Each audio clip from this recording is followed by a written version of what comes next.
खरंच म्हातारे झाले. हा कडबा काही जावे ना मला. अरे बाळा, माझं एक काम करशील काय? हो, सांग ना. ही कडब्याची पेंडी तू नदी पलीकडच्या कडबाकुंटीवरून कापून घेऊन येशील. हो, म्हणजे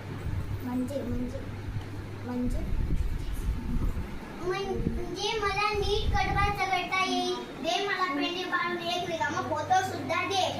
कुंडीसाठी आता कापून घेऊन येतो. बैल काका, मला नदी पलीकडच्या कडबा कुंडीवर जायचे. आजीसाठी कडबा घ्यायला. पण मी नदीच्या पाण्यातून जाऊ शकेल का? नदीत पाणी जास्त दिसतंय, मला भीती वाटते.